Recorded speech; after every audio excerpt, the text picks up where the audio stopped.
Hello, I'm Laura. And I'm Kat. And welcome to the Giving Voice podcast from Chandler House at UCL, where each month we invite special guests to help us explore an area of speech and language therapy you've always wanted to know a little bit more about. Plus, each episode we will share our peaks and troughs of being a student speech and language therapist, and we get to stick our noses into the lives of our fellow students at UCL.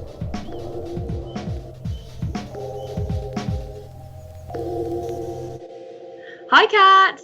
Hi Laura! How are you doing?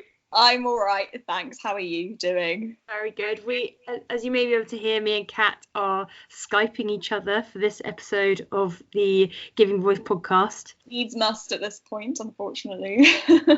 Yeah, and we've been getting lots of, as everyone in the whole world's situation is changing all the time, like obviously the student situation is changing too. And we keep getting different updates, don't we, about our assessments and etc. etc. Lots and lots of emails from UCL, and having to do it all from home is feeling a bit funny, isn't it? Yeah, it does feel really weird. We've got these Wednesday lunchtime Q&A sessions, which we do like a webinar. I don't know what's the word for this. There's so many technical names. Something like that. And we get to kind of catch up with the rest of the year Bs, but I keep forgetting that they're on at 12:30. Pity, because it's really nice to see Stephen and Carol and Kirsty and people, and sort of remind yourself that everybody is still out there and is still trying to work and do the things they would be doing anyway. It's just all a bit skew-iff because of all this. I keep referring to the coronavirus as all this because I just get so sick of hearing the word coronavirus over and over again. You know, me and my housemates sat down to watch. We were watching Tiger King last night. Yeah. Oh my god, yeah. So intense. And we sat down to watch it, and my housemate was like, "Oh, I bought some beers for everyone." He put them on the table, and they were Coronas. Yeah, they're so cheap at the moment. That's what I know. Yeah. And we were all like, "Oh, I don't know if I even want to drink them."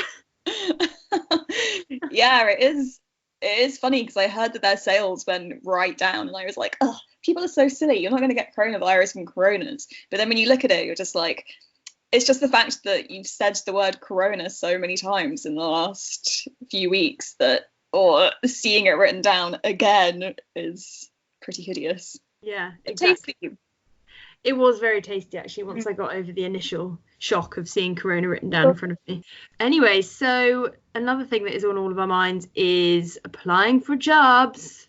Yes, yeah, as year Bs, definitely this whole applying for jobs thing has, in one way, sort of been accelerated, and in another way, maybe been a little bit messed up for some people who've already got their jobs.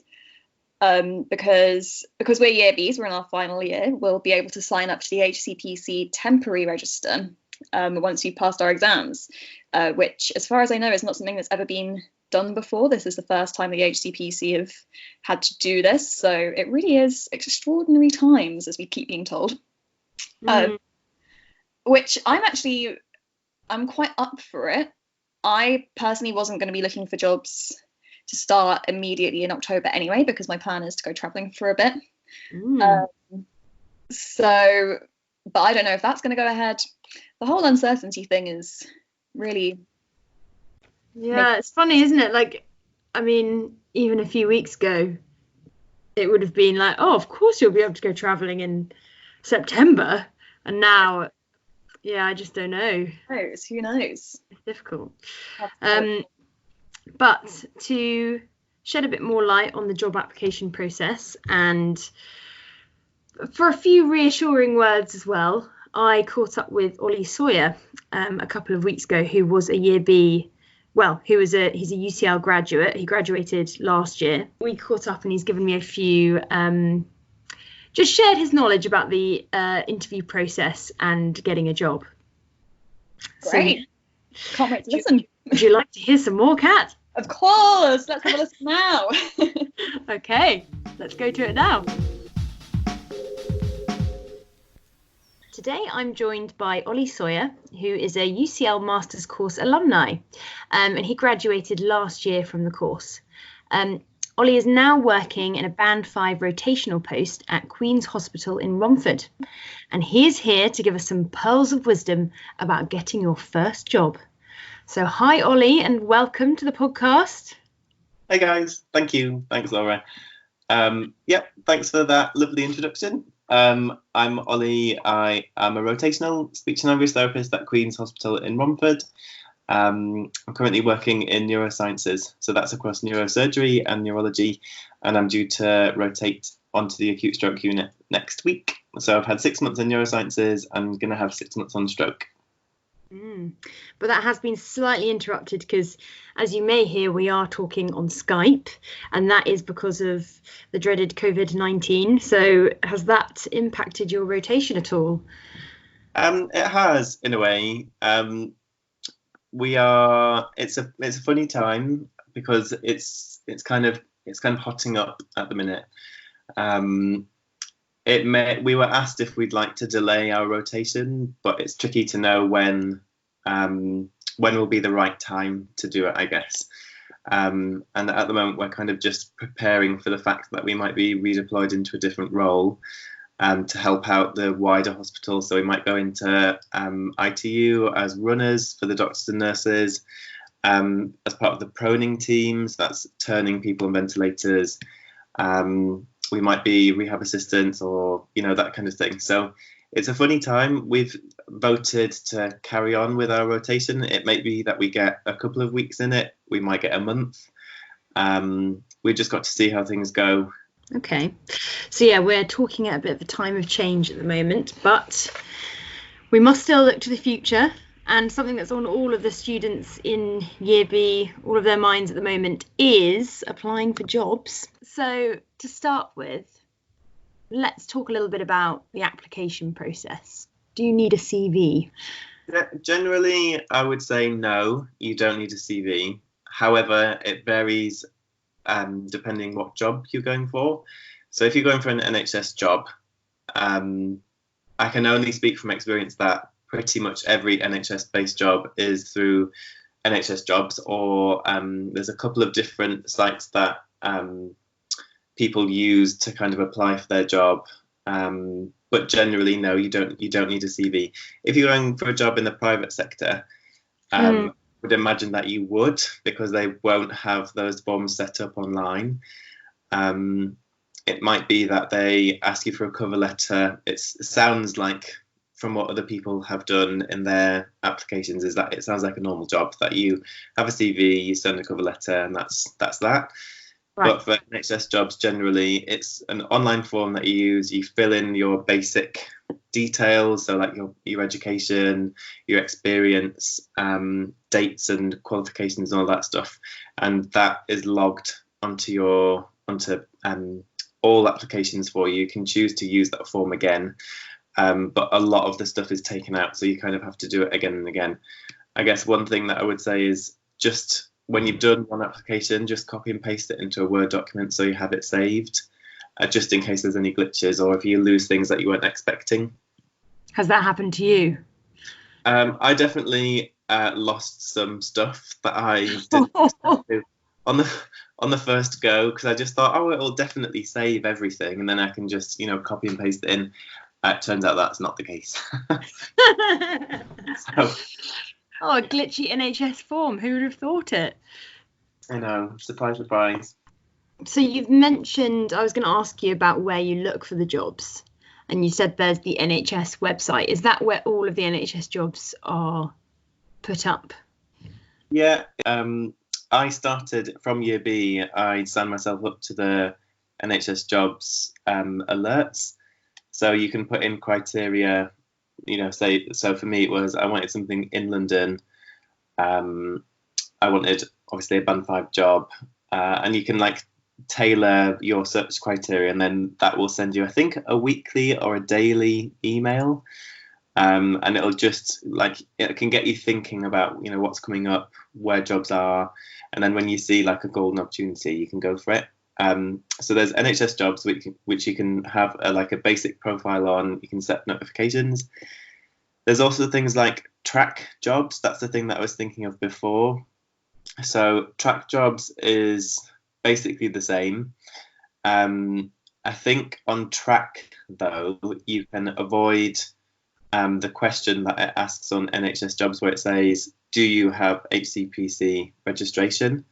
And on NHS jobs, if you put no, it will then block out the rest of the application and say that you're not suitable or eligible to carry on with that application. But if you do it through track jobs, you can say no, but then put a comment to say that I expect to get HCPC in post finishing the course in September 2019 or 2020 or whatever. Yeah, because there are a few people in our year, I think, that have got jobs already. Yeah. So I assume you should be able to apply for them before you get your registration, because you don't get your registration for quite a long time, do you? No, it takes a little while. It depends on your employer as well, because a lot of jobs will say that you need to have HCPC before you apply, especially adult jobs that are acute based. They'll want you to have your HCPC before applying, because they get such a huge volume of applications, and well, everyone who's wanting an adult job will go for a lot of the same jobs together. So they're wanting to get people who are like to stock the workload for them, I guess, because if they get 90 applications at once, it's going to be too tough. But some will, but some other employers won't. So mine was a lucky one. They would take you on as a speech therapy assistant before you got your HCPC registration. So then you have a job which you can work for a couple of months whilst you wait. Money. Yeah, it's worth just getting in touch with them to say, hey, would you consider an applicant who doesn't have HCPC yet? I expect to get in X 2020. And you were looking for jobs all the way through year B, were you? Or is there a specific time that's important to look for them, do you think? I don't think that there's any specific time that is better. I set up the jobs tracker early just to get me thinking about what it was that I actually wanted.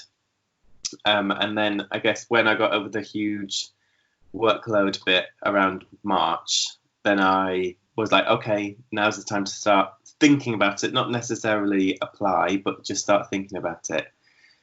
Whereas for other people, they'd started before. It just depends on everyone. Some people had already got a job at this stage in our year, and I always thought that's a bit keen. But but then you start to panic, don't you? Like, oh, should I have done it? But actually, people are starting to get jobs now, and we're in 6 months after we've finished. So it just depends on the person. Okay, so let's move past the application process and on to the interview. How long was your interview for? So mine went on for, so they save, generally I think they save hour slots for you, but they don't tend to take that long. I think a lot of the band 5 questions are maybe 5 or 6 questions, and each one will take, I don't know, X amount of time, but it won't generally take up an hour. I had loads of questions for them at the end of the interview, so we ended up just chatting, and it went on for about an hour and 10 minutes or something. Just because a good sign.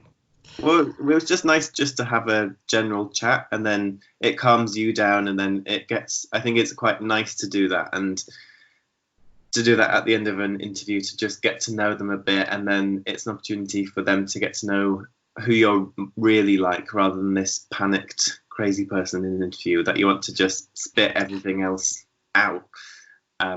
It's a good time to just calm down and be more normal. And I think we also do forget when we're kind of, especially around first jobs and things like that, you do forget that the interview should be a chance for you to meet the team and see if you like them as well, and whether you want to work there.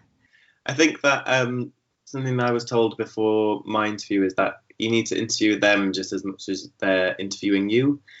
In terms of time, obviously that doesn't work out, but if you go with more specific questions about the team and about what their ethos is, and what examples have they done for CPD, because everyone's going to go in and say, what opportunities are there for CPD?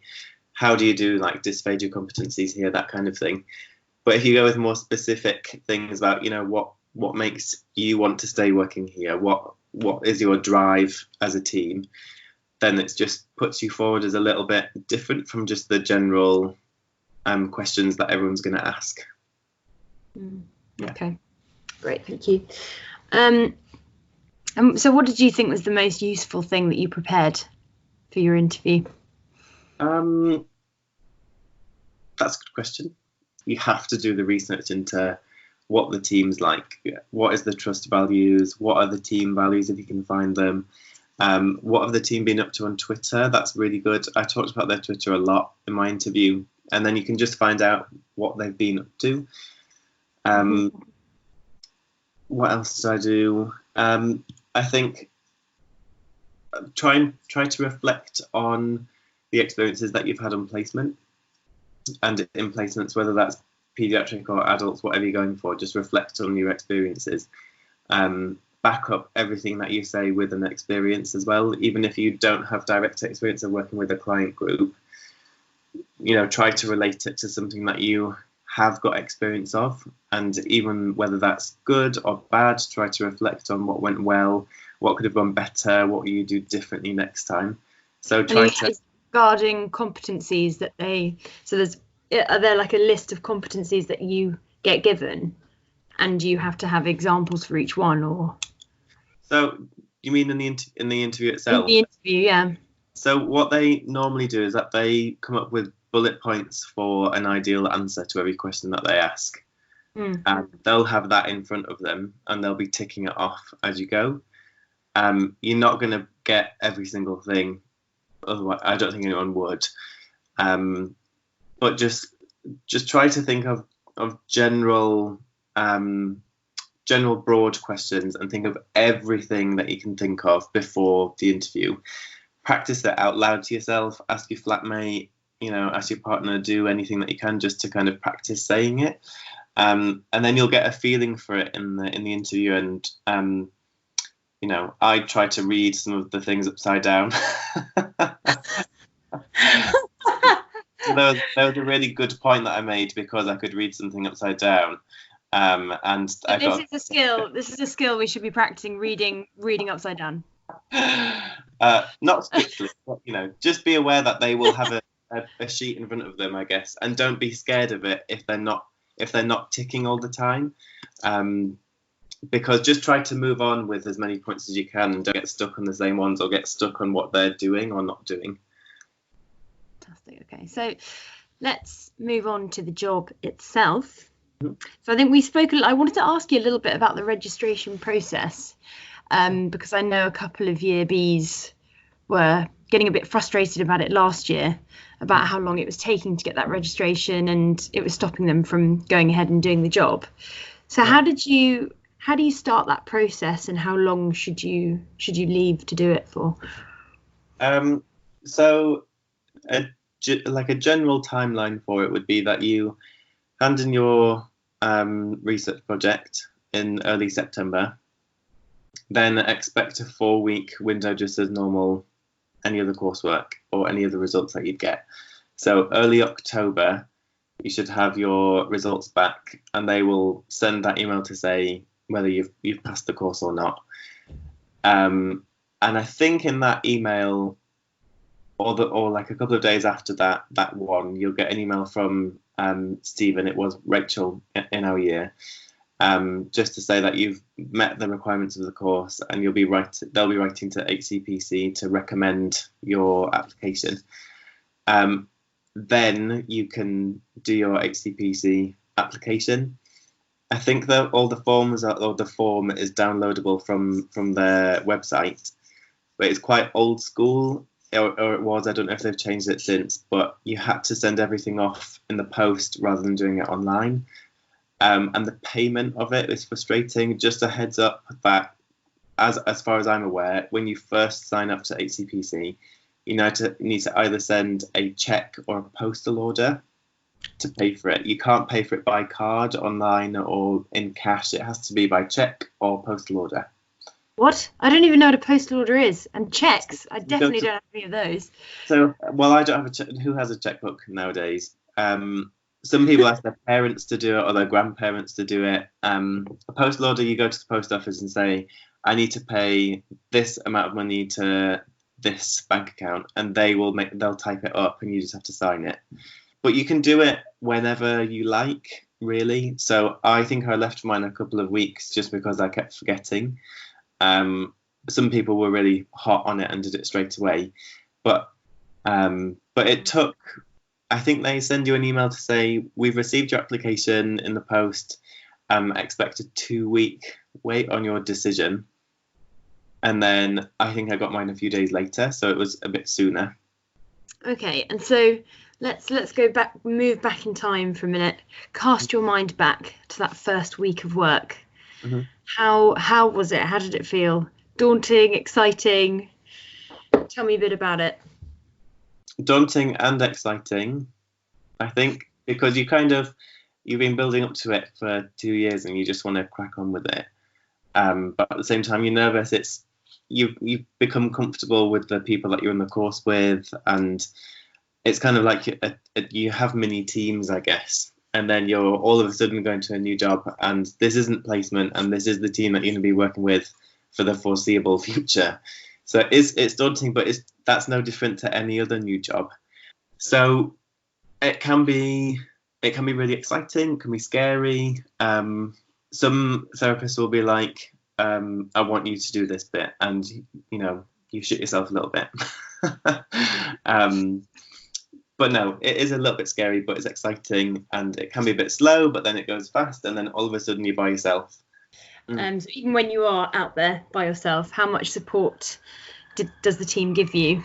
Yeah, so you get weekly supervision, or you should do. So RCSLT guidelines say that you should have weekly supervision for the first 3 months as an NQP, and then it goes down to once per month. And then you have a team meeting, so the wider SLT team meeting in my trust is once a month, so you have that as well. And you also get protected CPD time, so that is on top of your supervision. You should get some time just to kind of consolidate learning and reflect on your first couple of weeks or couple of months, and then start things like your dysphagia competencies, filling that stuff out, or your NQP stuff. So you can get quite a lot of support, and if you don't feel like you're getting enough, then go to your supervisor and say that, and say, I'm feeling a little bit overwhelmed. You're bound to. I definitely felt overwhelmed, and they just give you that bit of extra time. But if you don't tell them, they're not going to know. Okay. And actually, you mentioned the dysphagia competencies. I mean, this is kind of being a bit adult-centric here. Sorry for all the peds people out there. But how important did you do them before you started your job? And how important were they for like the interview and stuff? I didn't complete any of my competencies as a student on placement. I did 0. I would reassure those who are going into adults that you don't need to do any of them before going in. Sometimes you can go into an interview and they'll say how far you're along. I think in my application I said that I started level A, but that's really, which I'd like signed off 1. But you don't need them because everyone starts from scratch. Some trusts will strictly use RCSLT dysphagia competencies. Others will, like mine, did an adapted version, so they're still aligned with RCSLT ones. Yeah, in the first couple of months they'll throw like dysphagia patients at you, so you can get them done quickly. Okay, fantastic. Well, so that's kind of all of my questions for now. But I just wanted to hear, any funny, any silly, or any heartwarming stories that you've brought back from your experience on the ward so far.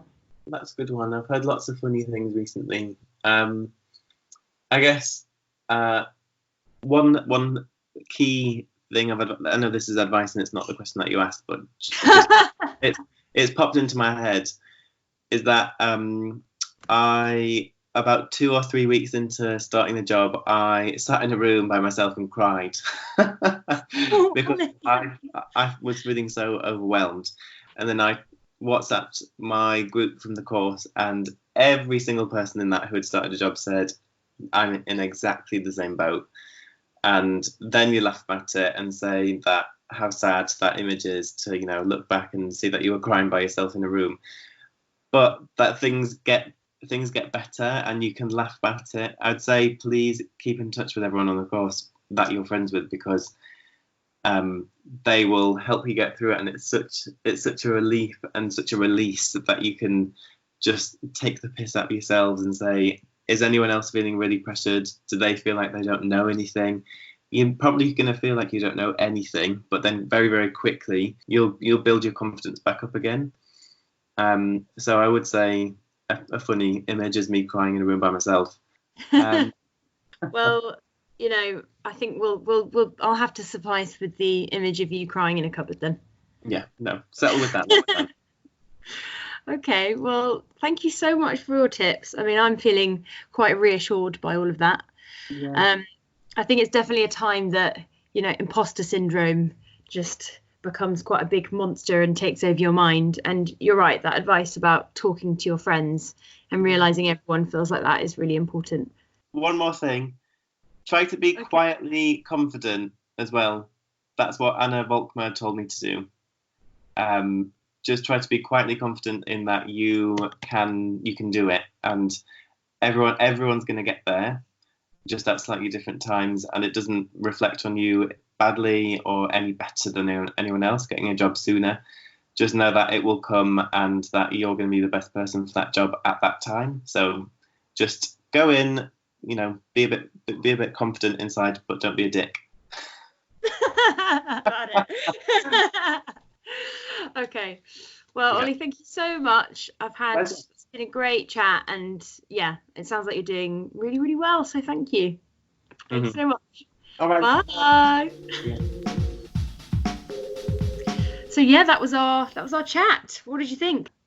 Oh, that was so lovely to hear. I think as Year B sort of coming to the end of our course, it's so reassuring to hear somebody give tips like that and let us know that actually the recruitment process isn't as terrifying and isn't as sort of you need to get on it ASAP as maybe I thought it was. So thank you so much for those tips, Olly.